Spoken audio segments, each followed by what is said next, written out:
I'm Jody, a relationship and sex therapist based in Southern California, and today I'm going to be doing a book review of the book Codependent No More by Melody Beattie. I loved this book. I will give kind of maybe a trigger warning or topics that there is a large theme in this book that talks about addiction, but I don't want you to get too focused in on that. It can be helpful for those of you looking for resources on addiction, but the overall messaging expands way beyond that. And I think it's so easy to say, well, I'm not dealing with an addiction, or this isn't necessarily an addiction, and then to kind of close yourself off to the messaging. But really what she's talking about is codependence and what is it and why is it a problem. It's just that in addiction, like that's kind of like the easiest place and like most clear-cut examples of like what it looks like. So I think for, just to have a resource for addiction, but also just to kind of give, for the sake of examples and things like that, that gets used. So I'm basically going to tell you kind of like some themes, and there's also like some quotes or things that she used in the book that I really enjoyed. And just to talk a little bit about codependence. What is codependence? Codependence, it's a common word now, right? Most people have heard of this word, and to be honest, we kind of tend to start overusing it. Everything is being codependent. You try to connect with me and you're being needy, you're being codependent. And that's not really what that means. It still can be a codependent behavior, but we definitely are overutilizing it. Codependency is about losing yourself while focusing on others. We as a species are meant to connect with other people. We don't do well in isolation. So it's not that we aren't supposed to connect. It's more so when we completely lose ourselves, give up all of our own boundaries, and make all of our self-worth or decisions or things like that based on other people. That's when you start moving into codependency. Is I've completely lost myself. An example of this that I noticed that I used to do, like in like early stages of dating, when you're kind of in like that chemical limerence stage, was I would be so excited to hang out with somebody that I would be nervous to make other plans. I would be like, well, just in case they're available. Or like if I made other plans and then they said, oh, I'm eventually available, even though maybe they didn't give me appropriate time or they didn't get back to me, I would just completely throw my other plans out the window, or I'd be really getting lost and feeling upset about not being able to spend that time with them. And so I would start to do these things where I would put my life on hold, for these possibilities. And that's an example of like codependence, where it's like, I still need to live my life. Yeah, I might be sad that, oh man, I wish you had told me earlier so I could have planned for that, or you get back to me too late where I already made plans, sorry. There might be some grieving there, or maybe just their plans fell through and they were available seeing if you were available. Sure. That's totally possible. That's more of an example of codependence though, where it's like I'm losing myself. I'm completely making my happiness based on the other person. And that's really not what we're looking for. That's not a healthy dynamic. And so that's what we're really talking about. We're talking about codependency. Oftentimes we will do the wrong thing for the right reason. This is an example of like, we are identifying ourselves as caring. We're trying to care for this person. We can tell that they're struggling. We're trying to take care of our spouse. We're taking on all the housework. We're doing all these things, but it's for the wrong reason. It's to avoid conflict, to make ourselves feel better. And maybe that's not actually what they needed. And so we need to be able to look at that. Codependents don't say what we mean or mean what we say. This is an example of oftentimes, I'm not saying that people with more avoidant styles can't be also codependent, but it's more often like an anxious response. And that's actually what makes anxiously attached people not safe, is because they're not really a full person. How can I lean on you if you're just a shell of a person, or you're just a ghost, right? You're just making yourself whoever you think that I want, or whoever society thinks you should be, and you have no boundaries, you have no sense of self. You're not really a safe person, because one, can I depend on you? But also, do I even really know you? How can I love you if I don't even actually know you? If you're just kind of a mishmash of all these traits or behaviors that really aren't you, that doesn't necessarily make you a safe person to me. So that's what they mean by, we don't say what we mean or mean what we say, because also maybe that's not who we really are. But then also, like, let's say when I was going through a divorce, I did this, right? I would say, I can't talk to you anymore. I really need to have a clean cut here. But then I would be really open to conversations, or I would initiate the conversations sometimes. So the other person's like, what are you talking about?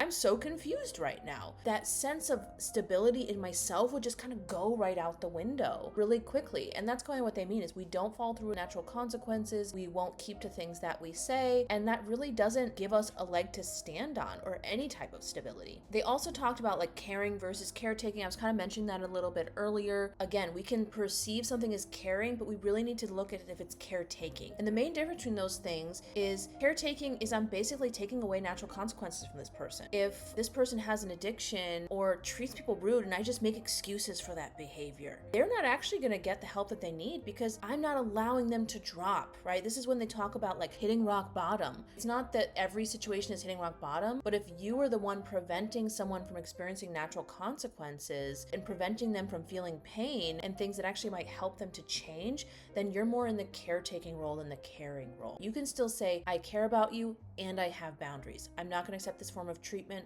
I don't want to be around this type of behavior. That is caring. That's not caretaking. I enjoyed when they said, you didn't cause it, you can't control it, you can't cure it. I do believe this. There's a little bit of parts I don't fully believe in that, where I'm very attachment based, and part of it is you can't fix that specific thing that thing happened to somebody, right? If they have a lot of trauma, from their family or other circumstances, right? You can't fix it that happened. You can, that's the idea of attachment, is you try to kind of heal these with like new partners and experiences. Yeah, you might contribute to healing that, but oftentimes when you're getting caught up in that dynamic, more often you are re-triggering it and replaying it versus staying stable in yourself and having like that grounding, that internal confidence and stability in who you are as a person is actually what helps them to heal, right? What's it like to have a parent or somebody who is able to not get caught in focusing on themselves too much, but then not losing themselves to you when you were a child? There's a middle ground there, and then you are able to then kind of show what secure attachment looks like, and confidence and self-assuredness and self-led safety, that then you are able to help them heal. But it's not by letting go of yourself. It talks about detachment as peace, not punishment. I think that's a really important component. It's like, let's say,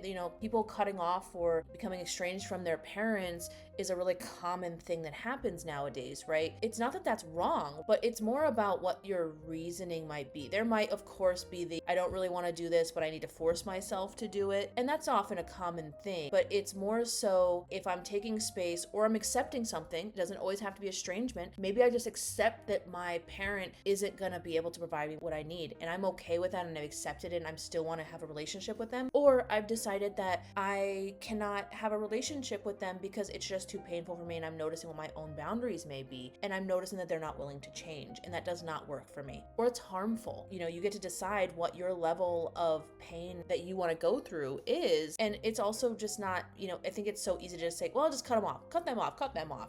That's not always a realistic thing for everybody. We also don't want to idolize that process, because that may not be a realistic or wanted outcome. You get to be the one to decide what that is. What they're talking about there is, again, am I doing it to kind of create an outcome or to punish you or say, well, that's what you get and I'm holding all this resentment? I still may have hurt feelings, but there's a difference between resentment and acceptance. And that's more what they're talking about, is being responsible so that I'm not getting pulled into trying to change them. I might leave opportunities for change, but it's not all wrapped up in the do this or else. It's more so I'm giving the opportunity and I'm taking that information to then do what I need to do to make my own decisions. And this is something that I actually work with couples on a lot, of like a decision tree kind of thing. You can ask somebody for something. You can't force them to do it. If they say no, the answer is no, right? You might be able to see, is this something that's flexible? Maybe it is, maybe it's not. But this is kind of where people in relationships, especially, they start to get really stuck in the mud of, I'm going to keep trying to change them. And it's so easy. We could say, oh, why is that person doing that? But when we're in it, it is so easy to get stuck there, right? I don't want to let go of this. I don't want to lose this relationship. It would be hard. I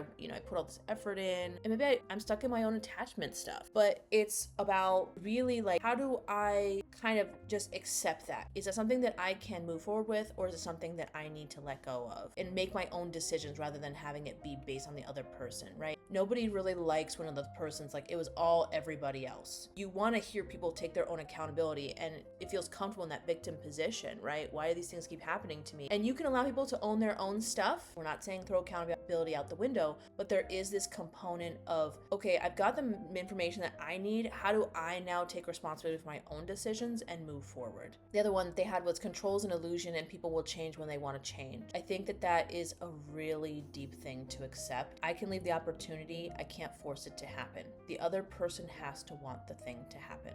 Again, I really enjoyed this book because, it's honest and it talks about the things that we all really need to hear. Because I see people in relationships, whether it be their romantic relationship, their family relationships, friendships, work relationships, right, with their jobs, where we can just be very self-sacrificing. There's a lot of like unhealthy kind of dynamics going on. And again, there's no right answer for sure, but there's definitely like that ability to notice what we're doing, especially if we see ourselves as the victim, noticing what's happening and being able to empower ourselves enough to make our own decisions and move forward how we need to. So that's one thing I really enjoyed about this book, but I highly recommend it. The only other thing that I did hear about this book too was like the idea that like the Mel Robbins let them theory was kind of a little bit maybe potentially stolen from this. I could see where they're coming from. I haven't read Let Them yet, but I could see like where they're coming from. From what I've read about Let Them is also like maybe Mel Robbins is not actually just saying just cut people off. I would have to do maybe a review of that book as well at some point.